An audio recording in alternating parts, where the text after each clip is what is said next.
भारत माता की जय जय कांग्रेस, जय जय कांग्रेस। मैं सबसे पहले हमारे देवास जिले के सबसे वरिष्ठ नेता पूर्व मंत्री आदरणीय सज्जन वर्मा जी को आमंत्रित करता हूं कि वो हमारी नेता आदरणीय प्रियंका गांधी जी का स्वागत करें। आदरणीय सज्जन वर्मा जी।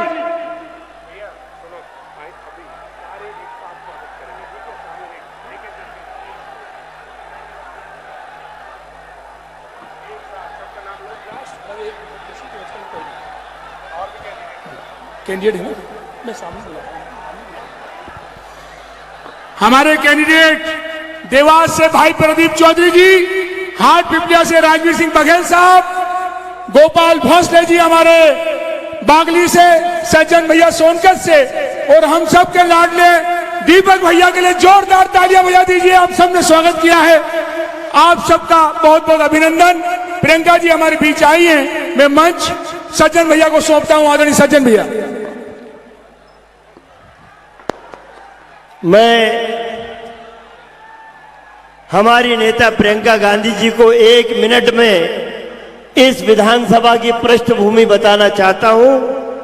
आदरणीय प्रियंका जी, ये खातेगांव विधानसभा के पास में नेमावर क्षेत्र है, ये धर्म क्षेत्र है, नर्मदा कल करके यहाँ बहती है। यहाँ जैन संत विद्यासागर जी का एक निवास भी यही है। यहाँ पे जो वर्तमान विधायक है बीजेपी का, उसने, उसके साथियों ने इस क्षेत्र को शराब और जुए का अड्डा बना दिया।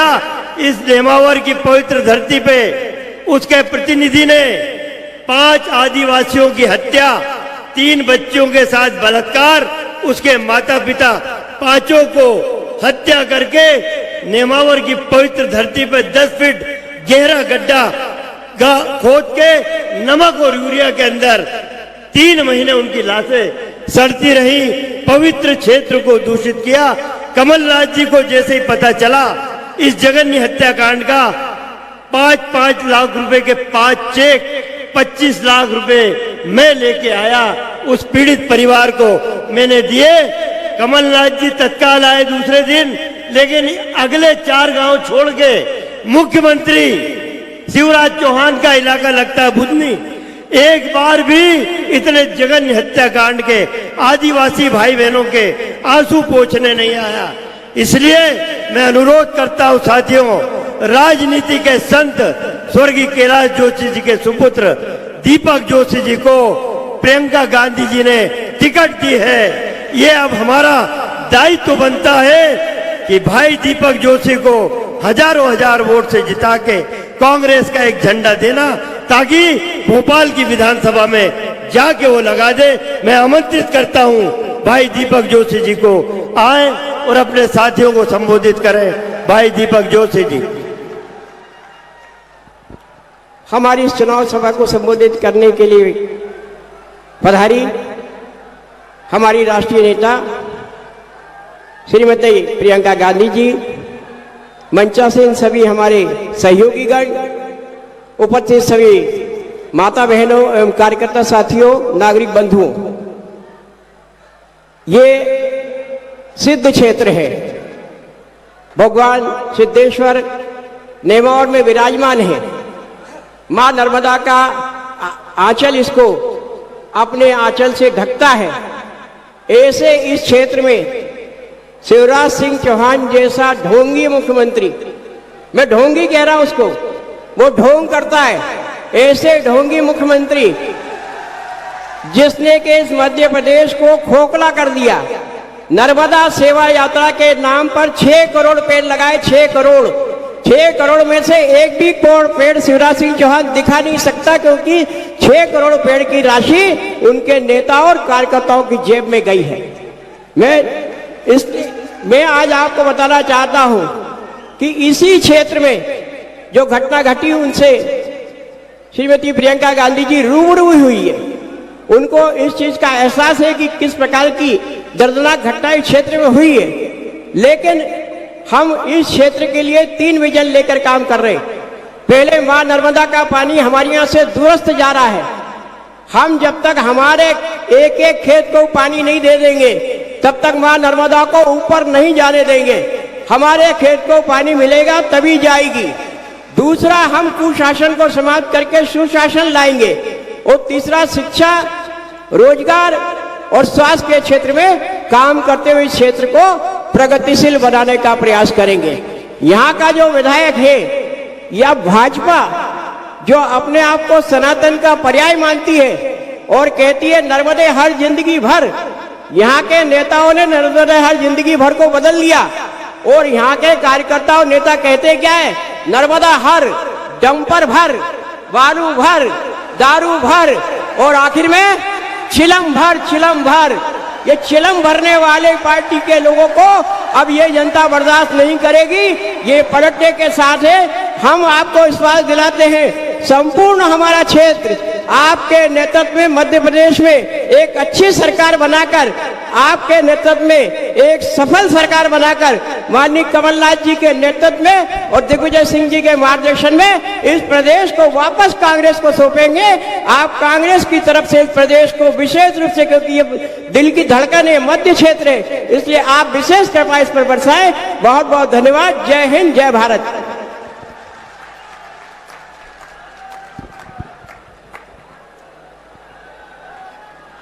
धन्यवाद दीपक भाई, आपने सही चरित्र चित्रण किया भाजपा का और यहाँ के विधायक का।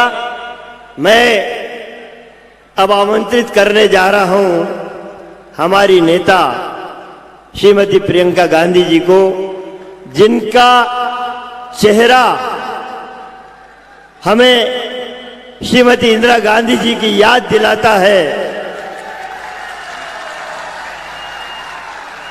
श्रीमती इंदिरा गांधी जी ने जो इतिहास लिखा है भारत की राजनीति में, उसी नक्शे कदम पे हमारी नेता प्रियंका गांधी जी चल रहे हैं। मैं आमंत्रित करता हूं आदरणीय प्रियंका जी, कृपया आप अपनी बात करें।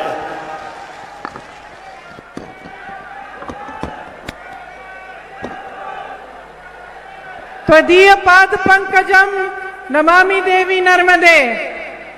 चामुंडा देवी जी की जय। जय महाकाल। देवास खातेगांव की धरती को मेरा प्रणाम।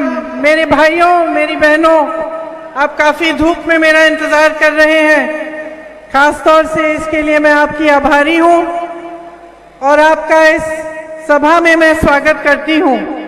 श्री दीपक जोशी जी, श्री सज्जन वर्मा जी, श्री गोपाल भोसले जी, श्री राजीव सिंह बघेल जी, श्री प्रदीप चौधरी जी, श्री अशोक पटेल जी, श्री मनोज रंजनी जी, श्री ओम पटेल जी, बंटू गुज्जर जी, संगठन के समस्त पदाधिकारी कार्यकर्तागण, आप सबका भी इस मंच पर और इस मीटिंग में स्वागत। सबसे पहले मैं आपको कांग्रेस की जो कुछ घोषणाएं हैं वो पढ़ के सुना देती हूं, क्योंकि वो सबसे आपके काम की बात है। मेरी बहनों, लाडली योजना के बारे में सुना है? सुना? चलो, नहीं सुना तो और भी अच्छा है। लेकिन भाजपा ने आज कल कुछ, मेरे ख्याल से 1-2 महीने पहले एक योजना की घोषणा की, लाडली योजना की घोषणा। उसमें उन्होंने कहा है कि आपके खातों में थोड़े बहुत पैसे वो हर महीने डालेंगे, शायद 1200 रुपए ये कहा है, और कुछ महिलाओं को उन्होंने भेज भी दिया। देखिए, हमारी अपनी घोषणा है, कांग्रेस की ये घोषणा है कि 1500 रुपए आपके खाते में हर महीने हम डलवाएंगे। अब उनकी घोषणा और हमारी घोषणा में फर्क क्या है मैं बताना चाहती हूँ।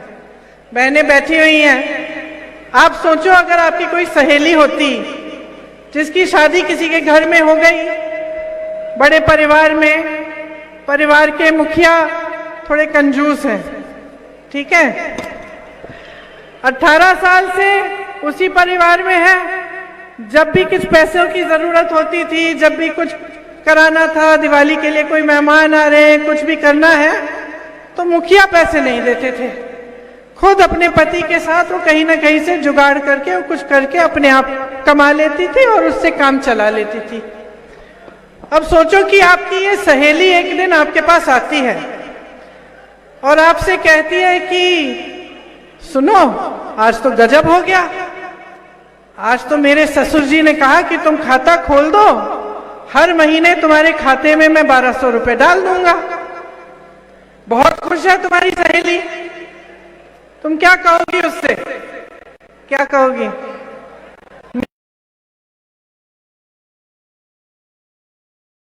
मेरी सी तुम्हें कहती, भाई मूर्खता मत करो, समझदार बन जाओ, 18 सालों से तुम्हें इस मुखिया ने कुछ नहीं दिया है, अब तुमसे कह रहा है कि खाता खोल दो, इसमें पैसे डाल दूंगा, जरूर कोई चाल होगी। यही कहती ना तुम भी, है ना?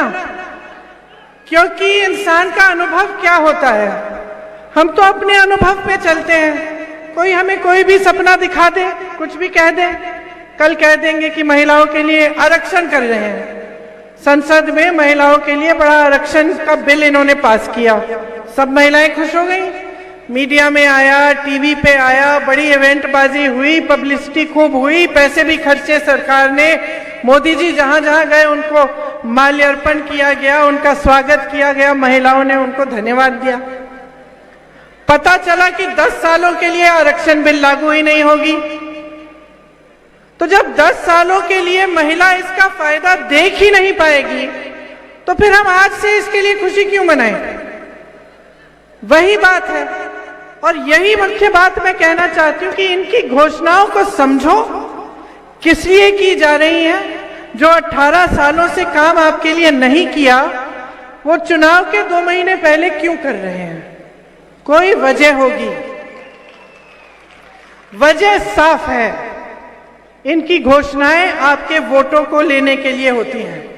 चुनाव हो जाएगा, कोई याद नहीं रखेगा कि किसने कौन सा खाता खोला और उसमें कितने पैसे डालने हैं। ये मेरा अनुभव नहीं है, ये आपका अनुभव है। क्यों? क्योंकि मोदी जी ने क्या कहा था? कहा था कि करोड़ों रोजगार दिलवाएंगे। 10 साल हो गए इनकी सरकार है केंद्र में, प्रदेश में भी इनकी सरकार है, दिलवाए? किसको रोजगार मिले? हाथ उठाओ भाई, किसको रोजगार मिले हैं? नहीं मिले। फिर इन्होंने क्या कहा था? महंगाई कम करेंगे। बताइए बहनें, क्या हालत है आज? आप दुकान जाती हैं, सब्जी खरीद पाती हैं, कुछ भी खरीद पाती हैं? प्याज कितने का हो गया है आज? ये लोग कहते थे एक समय में कि प्याज के बहुत दाम बढ़ गए हैं, अब क्या कह रहे हैं? तो ऐसी ऐसी घोषणाएं करते हैं जो सिर्फ चुनावी घोषणाएं हैं।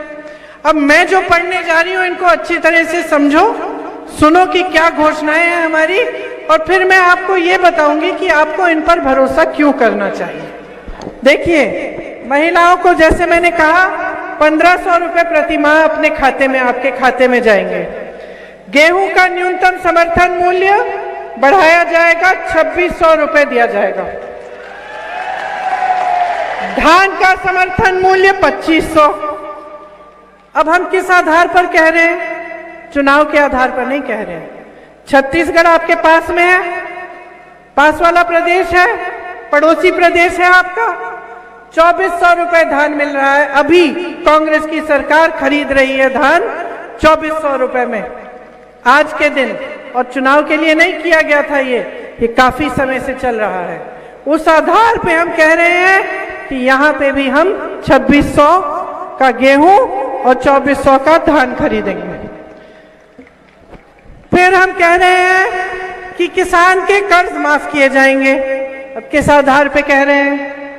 हम इस आधार पे कह रहे हैं कि कांग्रेस के प्रदेशों को देखो, छत्तीसगढ़ में किसानों के कर्ज माफ किए गए हैं, राजस्थान में किसानों के कर्ज माफ किए गए हैं, कर्नाटका में किए थे, और आज हम कह रहे हैं कि आपके कर्ज माफ करेंगे। क्योंकि जब 15 महीनों के लिए मध्य प्रदेश में आपने पिछली सरकार कांग्रेस की चुनी थी, तो उन्होंने, कमलनाथ जी ने किसानों के कर्ज माफ करना शुरू किया था। तो हम उस आधार पर कह रहे हैं कि फिर से आपके कर्ज को माफ किया जाएगा। 100 यूनिट बिजली की बिल आपको माफ होगी, और 200 यूनिट बिजली की बिल हाफ होगी, मतलब आधी की जाएगी। इसका भी आधार है, ये भी पहले किया गया था और कांग्रेस के प्रदेशों में हो रहा है आज भी। पुराना पेंशन यहां लागू होगा। पुराना पेंशन राजस्थान में आज लागू है, छत्तीसगढ़ में लागू है, हिमाचल प्रदेश में लागू है और कर्नाटका में लागू है। इस आधार पर हम कह रहे हैं कि हम मध्य प्रदेश में भी पुराने पेंशन को लागू करेंगे। गैस सिलेंडर को हम 500 रुपए में देंगे। जब कांग्रेस की सरकार थी तो आपको 425 रुपए में मिलता था। आज कहीं भी जाएं 1200 रुपए, 1400 रुपए में। हाँ, चुनाव आ रहा है, उसको चुनाव के लिए कम कर दिया, वो अलग बात है। देखिए बहनें, सुन लीजिए, ये नहीं है कि पिछले 5 सालों से, जब से इनकी सरकार रही है, 18 सालों से आप संकटों का सामना नहीं कर रही थी। ये नहीं है कि उस समय आप गरीब नहीं थे, आप आज गरीब हैं चुनाव से पहले। तो ये सारी स्कीमें उस समय क्यों नहीं लागू की इन्होंने? आज क्यों बता रहे हैं? सरकार तो इन्हीं की थी ना, सरकार इन्हीं की थी, तो रोजगार क्यों नहीं दिए? मध्य प्रदेश में आज तमाम पद खाली क्यों हैं? बताइए। यहां नौजवान खड़े हैं, आप सबने कहा रोजगार नहीं दिए, लेकिन आपको मालूम है कि कितने पद खाली पड़े हैं? कि जैसे स्वास्थ्य व्यवस्था में आप देखें, तमाम पद 90% से ज्यादा हर स्तर पर खाली पड़े हैं। विश्वविद्यालयों में शिक्षकों के पद खाली हैं, क्यों नहीं भरे? आपकी सरकार रही है 18 सालों से, भैया आप भर सकते थे। आजकल तो नौजवान कोई ऐसा नहीं है जो पढ़ा लिखा नहीं है। गरीब से गरीब परिवार में आजकल माँ बाप मेहनत इसलिए करते हैं कि बच्चा पढ़े लिखे और उसका भविष्य मजबूत बने, उसको अच्छा रोजगार मिले। तो तमाम पढ़े लिखे बच्चे हैं, नौजवान हैं, कईयों ने भर्ती की परीक्षाएं की। भर्ती की परीक्षाओं में भी आपने घोटाला कर दिया, आपने दिए हैं। रोजगार मिला? पद खाली पड़े हैं ना, घोटाला हुआ होगा उसमें, और क्या है ना। इस प्रदेश में जितने घोटाले हुए हैं शायद देश के किसी और प्रदेश में नहीं हुए होंगे इनके कार्यकाल में। मेरे पास एक लंबी लिस्ट होती थी, मैं पढ़ के थक गई, मैंने कहा भाई मैं पढ़ना छोड़ दूं। सबको मालूम है कि भ्रष्ट सरकार है और घोटाले पे ही चलती है। आपसे पैसा लिया जाता है, छीना जाता है, बड़े बड़े उद्योगपति और बड़े बड़े नेता खा जाते हैं, सब जानते हैं। आप जानते होंगे, आपने भर्ती की परीक्षा दी, जब आप किसी काम के लिए जाते हैं या किसी सरकार के किसी डिपार्टमेंट में जाते हैं काम कराने के लिए, तो बगैर घूस के होता है? नहीं होता ना। क्या सरकार का काम है कि आपसे घूस ले, कि सरकार का काम है कि आपकी संपत्ति वापस आपके जेब में डाले? बताओ। सही तरह से सरकार चलेगी ना तो आपकी जो संपत्ति है वो आपके जेब में वापस डाली जाएगी। कैसे? ये जो घोषणाएं मैं कर रही हूं, ये जो स्कीम है, ये वही स्कीम है जिनसे जो आपके पैसे हैं वो आपके पास वापस आए। क्योंकि जो सरकार के पैसे हैं ना, वो सरकार के नहीं होते भाई और बहनों, सरकार का नाम होता है उस पे, वो है आपके देश के पैसे हैं, प्रदेश के पैसे हैं। तो अगर आपके लिए नहीं खर्चे जा रहे हैं तो आपको सतर्क होना चाहिए, आपको सवाल उठाना चाहिए। आपको ये सवाल उठाना चाहिए कि ये किसानों का क्षेत्र है, ठीक है? अब आप इतने संकट में हैं, यहाँ के किसान रो रहे हैं, महंगाई इतनी है, पेट्रोल डीजल हर चीज पे जीएसटी लगा रखा है, ट्रैक्टरों पे जीएसटी है, इस पे जीएसटी, उस पे जीएसटी, खाद नहीं मिलता, यूरिया नहीं मिलता। नर्मदा जैसी महानदी है यहाँ, लेकिन पानी नहीं मिलता। आपने प्याज उगाई, उसका क्या हुआ? निर्यात के समय ड्यूटी बढ़ा दी, उस समय आपसे कम दाम में खरीदा, और आज 100 रुपए का हो गया है ना प्याज। तो आपको सवाल उठाना चाहिए कि भाई हम मेहनत कर रहे हैं, हम इस देश के वासी हैं, हम इस जमीन को सींच रहे हैं, हम इस देश की रीढ़ की हड्डी हैं, हमारे लिए ये सरकार क्या कर रही है? ये सवाल आपको उठाना पड़ेगा। क्योंकि अगर ये सवाल आप उठाएंगे नहीं तो आपके साथ 5 साल और वही होगा जो हो रहा है आज, और गलत हो रहा है।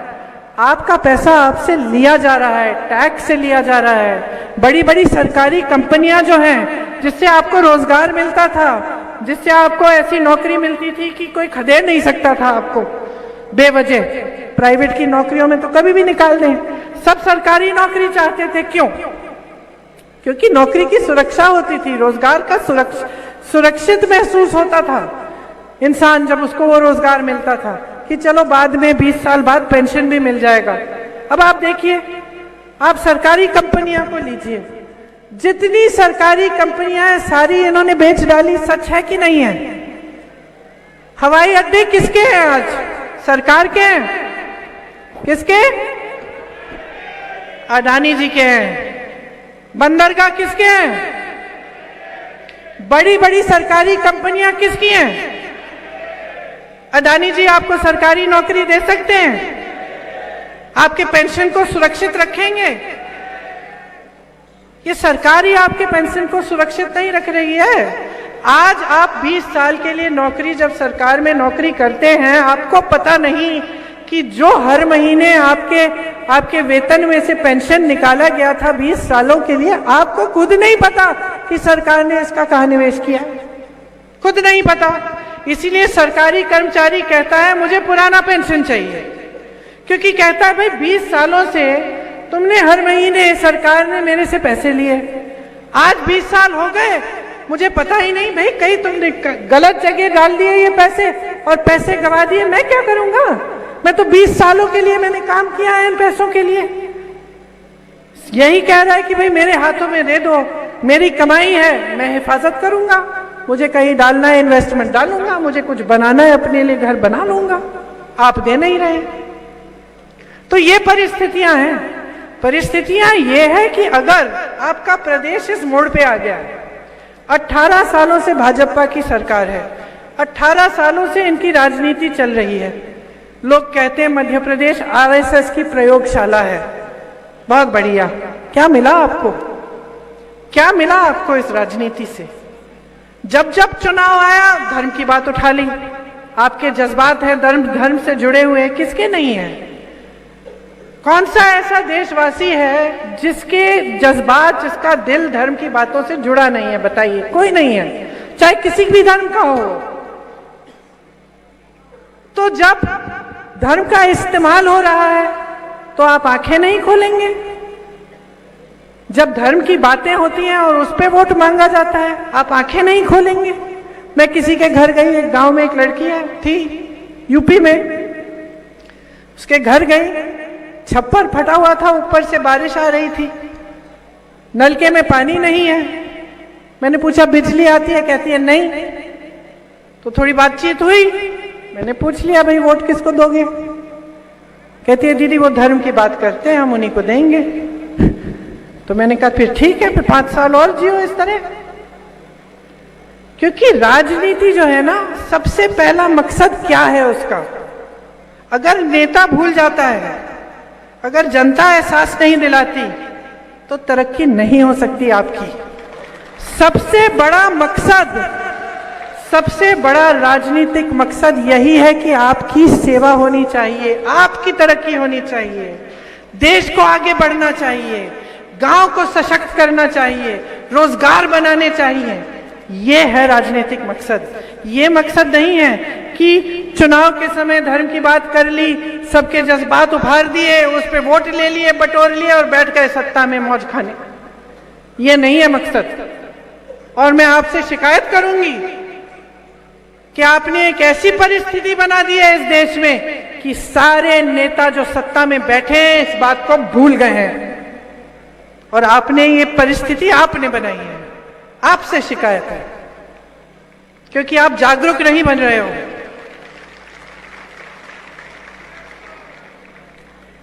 जागरूकता इसमें है कि आप समझो कि शक्ति, लोकतंत्र ने ना, ये महात्मा गांधी जी, इंदिरा जी, पंडित नेहरू जी, इन सब ने आजादी की लड़ाई किस लिए लड़ी? पटेल जी, अंबेडकर जी किस लिए लड़ी? अंग्रेजों का शासन था, जनता के हाथों में कोई शक्ति नहीं थी।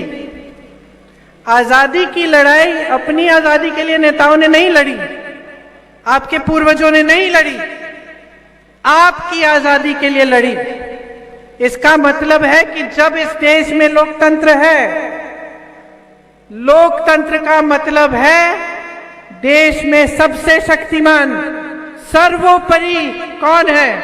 जवाब दो मुझे, कौन है? कौन है? श्री नरेंद्र मोदी जी हैं। जनता है देश की। मध्य प्रदेश के मुख्यमंत्री जी हैं? नहीं, लोकतंत्र में जनता सर्वोपरि है। ये जो तुम खड़े हो ना यहां, तुमने जो परीक्षा दी, तुम हो सबसे शक्तिमान। तुम्हारे हाथों में शक्ति होनी चाहिए, तुम्हारे भाइयों के हाथों में, तुम्हारी बहनों के हाथों में। इस देश के नौजवान के भविष्य को बनाना सरकार का दायित्व है, धर्म है, और कोई धर्म नहीं होना चाहिए नेता का। सिर्फ एक धर्म होना चाहिए कि आपको सशक्त करे। इसीलिए जब नेता आपके सामने मंच पे खड़ा होता है तो मन बना लो, अगर घोषणा करता है, अगर तुम्हारे सामने कह के जाता है कि कुछ करेगा और करके नहीं दिखाया उसने 5 सालों में, तो मन बनाओ को इसको खदेड़ दोगे, उसको निकाल दोगे। बहुत आदत बिगाड़ दी है बहने, बच्चों की आदत नहीं बिगाड़ते हम। बच्चा गलत करता है, हम थप्पड़ मार लेते हैं, बोल देते हैं अगली बार करोगे देखना, डर जाता है, कोने में खड़ा कर देते हैं। बच्चे को टोकते हो, अपने नेताओं को नहीं टोकते। बार बार झूठ बोलते रहे, घोषणाएं करते रहे। अरे मध्य प्रदेश में 22,000 घोषणाएं की हैं। आपको याद भी नहीं होगा कि क्या क्या इन्होंने घोषणा की। 22,000 घोषणाएं की हैं। 22 अगर उन्होंने कर ली हो तो बताओ, मैं खुद ताली बजा दूंगी। अभी मैं पूछ रही थी अपने साथी से, दीपक जोशी जी से, मैंने कहा भाजपा छोड़ के आए हैं कांग्रेस में? गाड़ी में पूछ रही थी। मैंने कहा भाई क्यों छोड़ी? कहा दीदी हमारे इलाके में ना बहुत भ्रष्टाचार हो रहा था और मैं बार बार गया, मैं हर नेता के पास गया और मैंने कहा यहां मेरे इलाके में बंद कर दो, जो कुछ करना है कहीं और करो, मेरे इलाके में मत करो। किसी ने मेरी सुनी नहीं। 2 साल से मैं कहता रहा, ऊब गया, एक दिन गुस्सा चढ़ गया, छोड़ दिया। खुद कह रहे हैं। तो आजकल राजनीति में लोग आ रहे हैं तो किस लिए आ रहे हैं? क्योंकि व्यापार बन गया है। राजनीति में आ रहे हैं कि चलो लूटेंगे, अपने महल बनाएंगे, खुश रहेंगे, अपने बच्चों को भेज देंगे विदेश पढ़ाई करने के लिए, पब्लिक जाए भाड़ में। क्या ये है राजनीति का मकसद? नहीं है ना। तो अब हम चाहते क्या है? हम अपनी सरकारों से, अपने नेताओं से चाहते क्या है? थोड़ी बहुत ईमानदारी तो चाहते हैं ना कि ईमानदारी से काम करें। थोड़ा बहुत एक विजन होना चाहिए कि भाई तुमने सोचा है, अगर मुख्यमंत्री बनोगे, मंत्री बनोगे, सोचा है कि हमारे प्रदेश के लिए अगले 10 सालों में क्या करके दिखाओगे। ये भी चाहते हैं हम कि भाई कुछ सोच समझ होनी चाहिए। मोदी जी कहते हैं कि 70 सालों में कांग्रेस ने कुछ नहीं किया। अच्छा, तो आईआईटी किसने बनाई? आईआईएम किसने बनाया? एम्स किसने बनाया? ये बड़ी बड़ी कंपनियां जो मोदी जी कौड़ियों के दाम में अपने दोस्तों को बेच रहे हैं, ये किसने बनाई?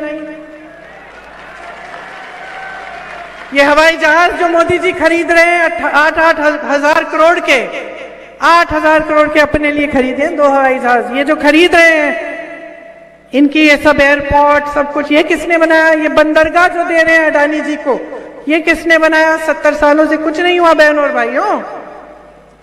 ये कहते हैं इंदिरा गांधी डैम कह रहे हैं आप, तो ये सब बातें करते हैं आपके सामने। ये नहीं बताते कि 10 सालों में इन्होंने क्या किया, 18 सालों में मध्य प्रदेश में क्या किया। सीधी सी बात है, चुनाव का समय है। देखिए मैं छत्तीसगढ़ गई थी, कल मुझे इतनी खुशी हुई क्योंकि मैं मंच पे जब खड़ी हुई तो मेरे पास कुछ कहने का था। मैं कह पाई कि देखो आज छत्तीसगढ़ का किसान खुश है, आज धान हम छत्तीसगढ़ में आपसे खरीद रहे हैं, पूरे देश भर में सबसे ज्यादा का खरीद रहे हैं। मैं कह पाई कि यहाँ तुम्हारी समस्या थी आवारा पशुओं की, तुम्हारे खेत चले जा रहे थे, तुम रात भर खेत के पहरेदारी के लिए बैठते थे खेतों में। अब यहाँ भी है समस्या, यहाँ भी है, ठीक है। तो मैं कह पाई छत्तीसगढ़ में कि इतनी बड़ी समस्या थी, जब भी किसान मिलते थे रोते थे कि कुछ करो। हमारे मुख्यमंत्री जी ने क्या किया, गौठान बनाए, और बेकार के गौठान नहीं है, ऐसे गौठान बनाए जिसमें रोजगार दिया। फिर उन्होंने कहा कि भाई गोबर क्यों ना खरीदें, हम इस गोबर का हम कुछ बना देंगे, गोबर गैस बना देंगे, गोबर के कुछ और चीजें बना देंगे। सरकार ने गोबर को खरीदना शुरू किया।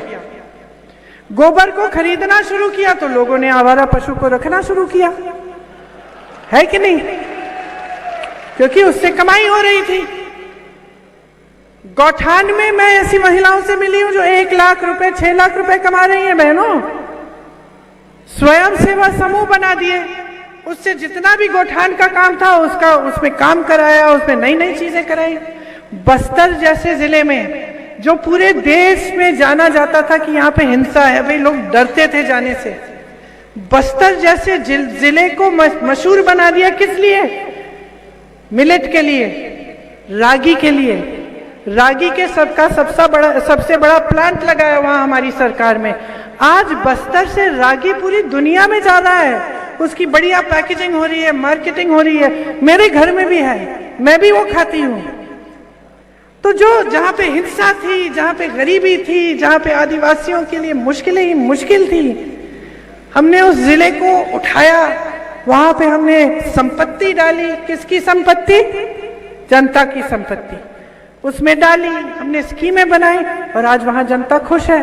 आज स्थिति यह है कि जो पलायन करने के लिए दूर जा रहे थे, रोजगार ढूंढने के लिए वापस आ रहे हैं, कह रहे हैं कि हमें तो रोजगार छत्तीसगढ़ में मिल जाएगा। तो ये हो सकता है जब हम नेता भी, जब हम खड़े होकर इन प्रदेशों में जाते हैं जहां हमने कुछ करा है, तो गर्व होता है, अच्छा लगता है कि भाई शर्मिंदा होकर तो नहीं खड़े हो रहे। हम यहाँ झूठ बोलने की जरूरत नहीं है, फालतू की घोषणाओं को करने की जरूरत नहीं है, क्योंकि काम करके दिखाया है। महिलाओं के लिए कितना किया उन्होंने बहनों, हमारी सरकारों ने हर जगह किया है। कर्नाटका में मुफ्त बस यात्रा हो रही है, महिलाओं के खातों में पैसे डल रहे हैं, चुनाव के समय से नहीं, जैसे ही सरकार बनी तब से। किसानों के कर्ज माफ हुए कब से? सरकार बनी सबसे पहले मंत्रिमंडल का जो मीटिंग हुई उसमें तय किया गया कि कर्ज माफ होंगे, तब से शुरू हो गया। चुनाव का इंतजार नहीं किया हमने। तो एक दूसरी राजनीति भी है, हो सकती है, उसमें आशा रखो। आज आप इंदिरा जी को याद रखते हैं, आप बड़े बड़े नेताओं को याद रखते हैं, क्यों? ऐसा कैसा काम कर दिया उन्होंने? सोचिए क्या किया। पूरा जीवन आपकी सेवा में दिया, देश के लिए अपना जीवन दे दिया, जान दे दी अपनी।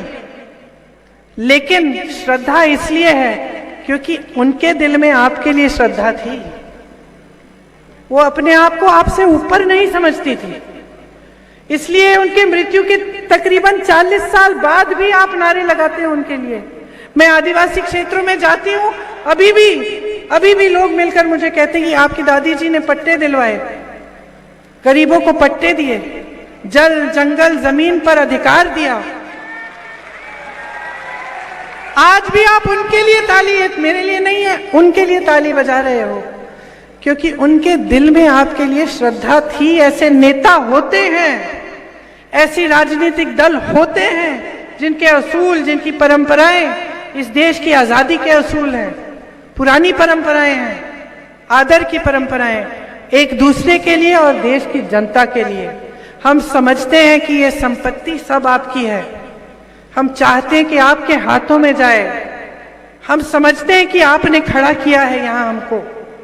अगर मेरे परिवार के 2-3 पीढ़ियां आपके सामने नेता बन के आए, आप ही ने तो बनाया, आप ही ने तो सशक्त किया, तभी तो हमारे बीच और आपके बीच एक श्रद्धा, एक आदर है। तो आप इन बातों को गहराई से समझिए। चुनाव के समय कोई कुछ भी कह सकता है, मैं भी आके आपको कुछ भी कह सकती हूँ। मैं सच कह रही हूँ या मैं झूठ कह रही हूँ, इसका आधार क्या है, मैं घोषणा कर रही हूँ तो किस आधार पर कर रही हूँ, ये गहराई से समझना आपका सबसे बड़ा कर्तव्य है। ये लोग देशभक्ति की बात करते हैं ना, इससे बड़ी कोई देशभक्ति नहीं है बहनों और भाइयों। इससे बड़ी कोई देशभक्ति नहीं है कि आप अपना हक, अपना अधिकार नेताओं से, राजनीतिक दलों से और सरकारों से मांगो। हम कहते हैं जातिगत जनगणना करो। क्या है ये? इसका मतलब क्या है? आपने सुना होगा, सुना है, समझा क्या है? जातिगत जनगणना ये है, गिनती है, ठीक है, कि गिनती कर लो कि कौन सी जाति के कितने लोग हैं इस देश में। अब मान लो मैं सभा में हूं, आप सब यहां खड़े हो, हजारों लोग होंगे, मुझे तो नहीं मालूम कि उस कोने में शायद 100 ऐसे किसान होंगे जो अपना पेट भी नहीं भर पा रहे हैं, जो इतने गरीब हैं कि मजदूरी भी नहीं कर पा रहे हैं, खेती में पे काम करते हैं, पैसे नहीं, मुझे नहीं मालूम, मुझे नहीं मालूम। मुझे ये भी नहीं मालूम कि यहाँ पे 200 ऐसे नौजवान होंगे जो शायद अति पिछड़े होंगे और शायद किसी ऐसी उनका ऐसा एक हुनर होगा जिसका आज तक सरकार ने जिसके लिए कोई सहायता नहीं की है सरकार ने। मुझे नहीं मालूम, क्योंकि मैंने गिनती नहीं की, तो मुझे कैसे मालूम होगा? मुझे नहीं मालूम कि भाई कितनी महिलाएं बैठी हैं, मुझे दिख रहा है कि 100-200 होंगी, लेकिन मुझे ठीक तरह से नहीं मालूम। तो अगर मैं इस भीड़ के लिए कुछ काम करना चाहती हूँ गहराई से, मैं समझना चाहती हूँ कि भाई आप जो अंगोछा पहने हुए लाल वाला, आपकी क्या जरूरतें हैं, या मैं समझना चाहती हूँ कि महिलाओं के लिए आजकल क्या करना चाहिए, या वो जो गरीब किसान है 100 पीछे जो बैठे हुए हैं, उनको आगे बढ़ाने के लिए सबसे अच्छी स्कीम क्या होगी। तो बगैर गिने कैसे जानूंगी, कैसे जानूंगी कि सरकार की इतनी संपत्ति इन लोगों के प्रति जानी चाहिए, क्योंकि ये सबसे गरीब है, ये अति पिछड़े हैं, या ये पिछड़े हैं, या फिर ये दलित हैं, इन्होंने बहुत हजारों सालों से इन्होंने अन्याय सहा है, इनको आगे बढ़ाने के लिए जरूर कुछ करना है, इसके लिए गिनती जरूरी है। अब भाजपा के नेता आते हैं, कहते हैं कि हम ओबीसी वर्ग को आगे बढ़ाएंगे, हम ऐसा करेंगे, वैसा करेंगे। जब हम कहते हैं भाई गिनती तो कर लो, चुप, गिनती नहीं चाहते तो गिनती नहीं चाहते तो मदद कैसे करोगे?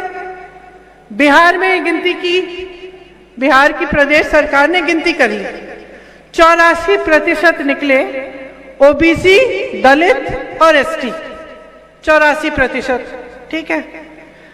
अब हमें मालूम है कि 84% है, तो फिर हम सोच सकते हैं कि चलो इतनी संपत्ति कम से कम ऐसी स्कीमों में जानी चाहिए, इतना काम होना चाहिए जो इनको भी आगे बढ़ाए।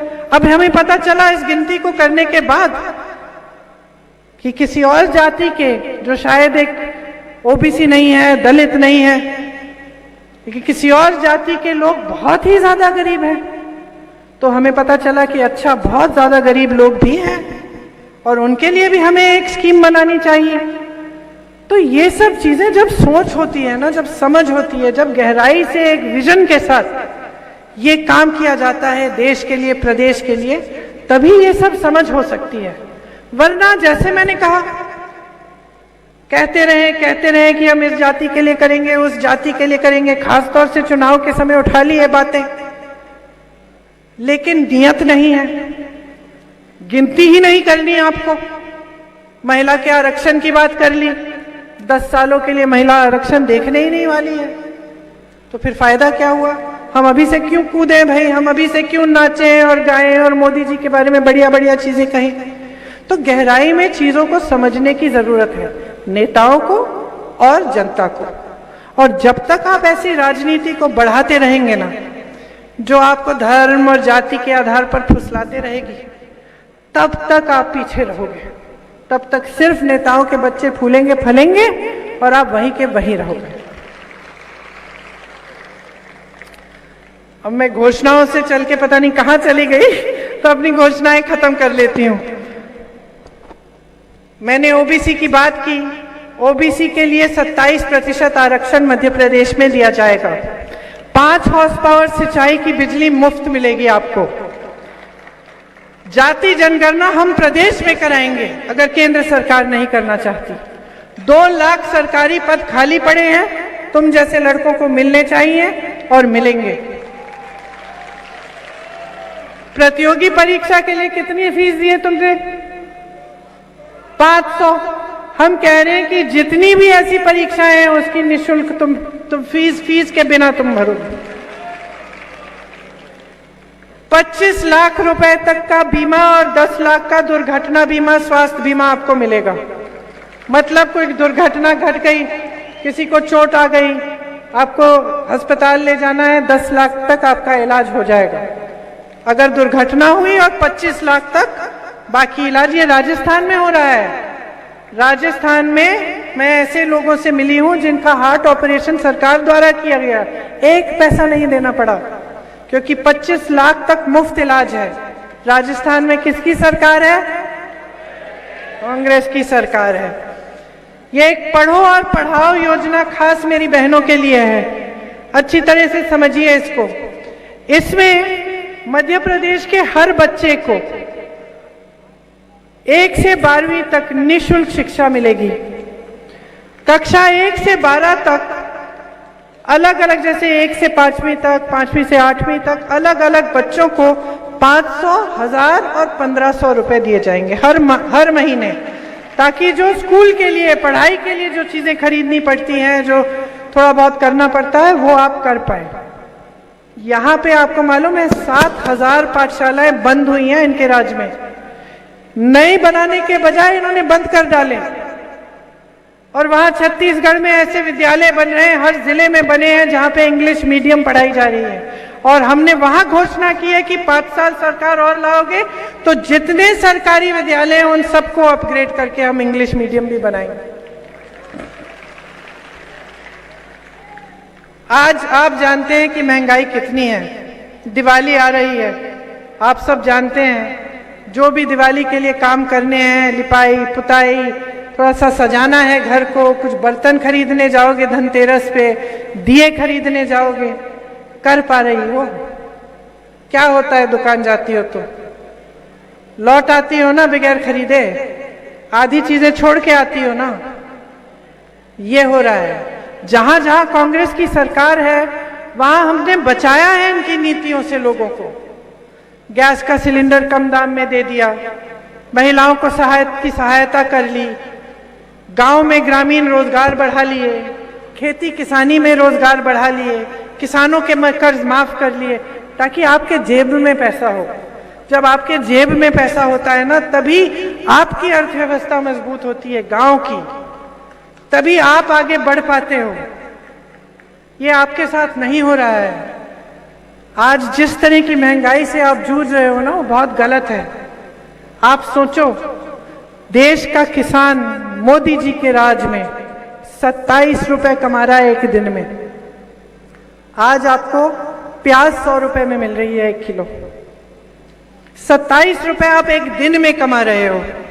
अडानी जी कितना कमा रहे हैं, कोई बता सकता है?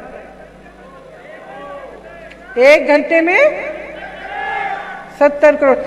मुझे 1 घंटे का नहीं मालूम, एक दिन में 1600 करोड़ रुपए ये एक इंसान कमा रहा है। एक दिन में 1600 करोड़ रुपए। मोदी जी ने कहा कि देश का जो संसद भवन है पुराना, 70 साल पुराना है, उनको तो 70 साल पुरानी कुछ चीज पसंद ही नहीं है। तो ये देखते हैं वो 70 साल वो संसद देखा रहे, ये भी 70 साल पुराना, चलो इसको भी खत्म कर देते हैं।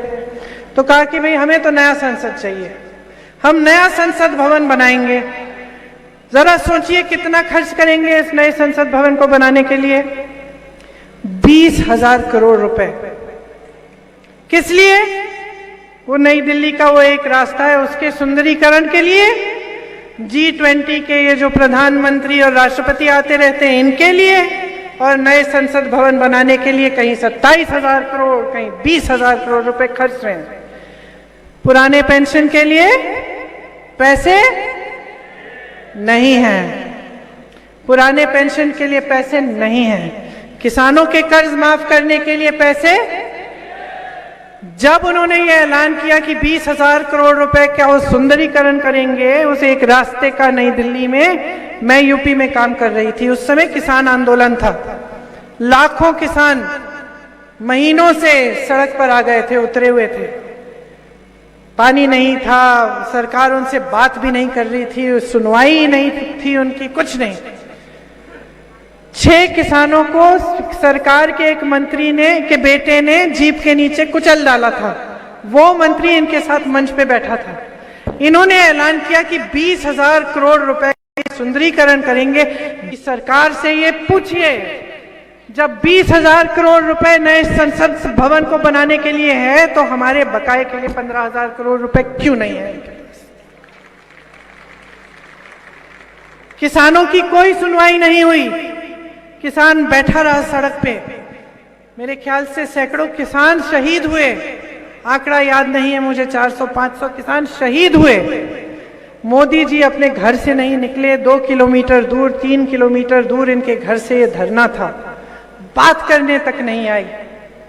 लेकिन वो काले कानून जिनके खिलाफ वो आंदोलन इतने दिनों के लिए चला, इतने किसान शहीद हुए, इतने किसान भूखे पड़े रहे, उन काले कानूनों को इस सरकार ने कब वापस लिया? कब वापस लिया? जब चुनाव आया तब। 1 साल के लिए चलते रहे, आंदोलन चलने दिया, 1 साल के लिए कोई नहीं गया, कोई सुनवाई नहीं, कुछ नहीं। चुनाव आने लगा, घबराहट हो गई कि अब तो गड़बड़ हो जाएगी, काले कानून वापस ले लिए। तो समझ लीजिए कैसी राजनीति चल रही है। और यही चाहते हैं आप। इतना महान देश, पूरी दुनिया हमारी तरफ देखता था, कहता था ये एक देश है जिसकी आजादी की लड़ाई बगैर किसी हिंसा के की गई। मतलब हमारी तरफ से कोई हिंसा नहीं थी। अंग्रेजों ने खूब की, हमने हाथ नहीं उठाया। मिसाल थे पूरी दुनिया के लिए।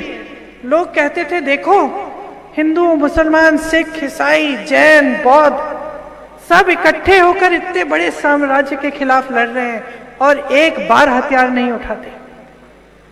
और आज हर कौम को एक दूसरे से लड़ाया जा रहा है। और किसके नाम पे? धर्म के नाम पे। कौन सा धर्म बताता है भाई? कौन सा ऐसा धर्म है जो कहता है कि एक भाई से भाई को लड़ाए? कौन सा धर्म है?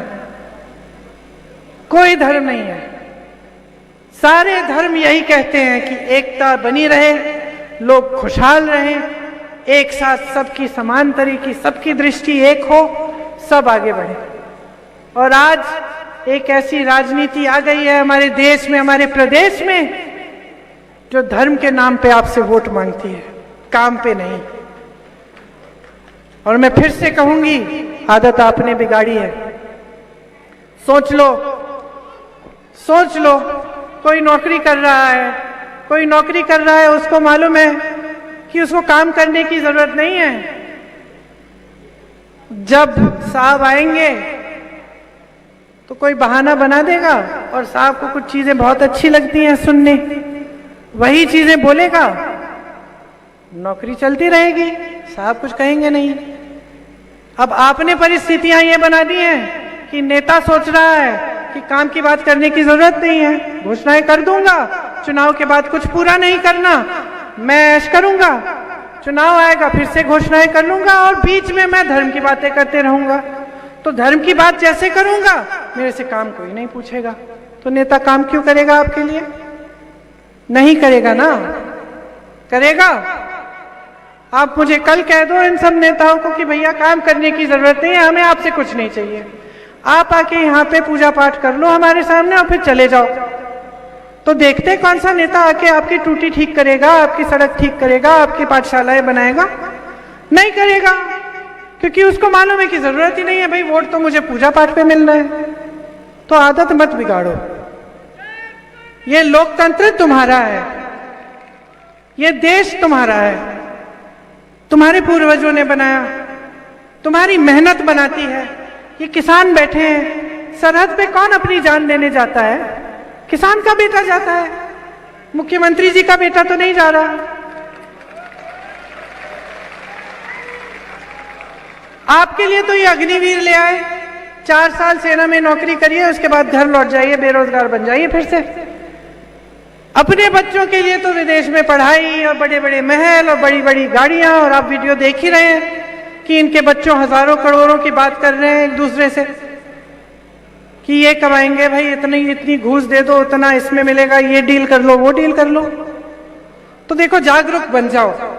मैं वोट नहीं मांगने आई हूं, मैं जागरूकता मांगने आई हूं, और मैं चाहती हूं कि मुझे ये मिले। मैं चाहती हूं कि आप समझो कि इसी देश में, उन प्रदेशों में जहां कांग्रेस की सरकार है, आज के दिन एक अलग तरह की राजनीति चल रही है, और वो राजनीति आपको सशक्त बनाने वाली राजनीति है। वो राजनीति ये है, ऐसी है जिस पर आप भरोसा कर सकते हैं। वो राजनीति ऐसी है जिसके नेता आपको दिल में रखते हैं, जो चाहते हैं कि आपके सामने मंच पे आए तो ये बता पाए कि आपके लिए क्या किया है। ये राजनीति आज के दिन में उन प्रदेशों में चल रही है जहां पे कांग्रेस की सरकार है। तो चुनाव आ रहा है, अब आपके सामने देखो, आपके सामने भी चुनौतियां, आंख मूंद के दे दो वोट, फिर इनको आंख मूंद के दे दो, बोल दो हम धर्म के आधार पे दे रहे हैं, इसके आधार पे, उसके आधार पे दे दो। देखते हैं क्या होता है 5 सालों में। जिसने 18 सालों में नहीं किया, वो देखते हैं 5 सालों में क्या करेगा। या फिर सोच समझकर, सतर्क बन के, सवाल पूछ के, अपने विवेक से, अपने अनुभव से, समझदारी से अपना वोट डालो, और देखो कि भाई ये घोषणाएं जो ये कांग्रेस पार्टी कर रही है, कहां कहां पूरी की है इन्होंने। अच्छा, इस प्रदेश में हो रही है, वहां हो रही है, चलो फिर इनको देते हैं। मुझे देखिए उम्मीद नहीं है, मुझे यकीन है कि जब आप सोच समझ के अपना वोट डालेंगे, और जब आप अपने पक्ष में सोचेंगे कि आपकी संपत्ति आपकी जेब में जाए, कि आपका देश आपके लिए तरक्की करके दिखाए, आपकी सरकार आपके लिए दिन रात एक करे, तो आपका वोट एक ही जगह जाएगा, आपका वोट कांग्रेस पार्टी को जाएगा। आपके साथ बहुत छल कपट हो चुका है, बहुत ज्यादा। आपसे प्याज कम दाम में खरीदा जा रहा है, फिर वही प्याज इतना महंगा हो गया कि आप ही नहीं खरीद पा रहे हो। ये क्या है अगर छल नहीं है? नदी आपके पास से गुजर रही है, सिंचाई का पानी नहीं है, बच्चों को शिक्षा नहीं मिल रही है, ये बेचारे यहाँ पे इसके ऊपर चढ़ के चिल्ला रहे हैं कि भाई मैंने परीक्षा दी, मुझे रोजगार नहीं मिला। ये स्थिति नहीं होनी चाहिए, और आपको समझना पड़ेगा आज के दिन कि सब कुछ आपके हाथों में है। यही लोकतंत्र की महानता है, उस आजादी की लड़ाई की महानता यही है, हमारे देश की यही महानता है कि ऐसे ऐसे नेता रहे आपके सामने जिन्होंने आपको सर्वोपरि रखा, जो अपने मान सम्मान के लिए नहीं काम करते थे, आपके मान सम्मान के लिए काम करते थे। आज भी ऐसे नेता हैं, आज भी ऐसी राजनीति है, उसमें थोड़ा सा भरोसा करो, अपनी आंखें खोलो, और इस चुनाव में जिन्होंने आपके लिए काम नहीं किया, इनकी 22,000 घोषणाएं खोखली, इनकी खाली बातों को सबक सिखाओ। अपने मध्य प्रदेश को एक बार फिर ऐसा प्रदेश बनाओ कि आप पूरे देश में घूम के गर्व से कह सको कि मैं मध्य प्रदेश का हूं। तो अब आपने मेरी बातें बहुत ध्यान से सुनी है बहनों। दिवाली आ रही है, दिवाली के लिए बहुत बहुत शुभकामनाएं। खुशी से मनाओ, एक दिया हमारे लिए भी जला लेना।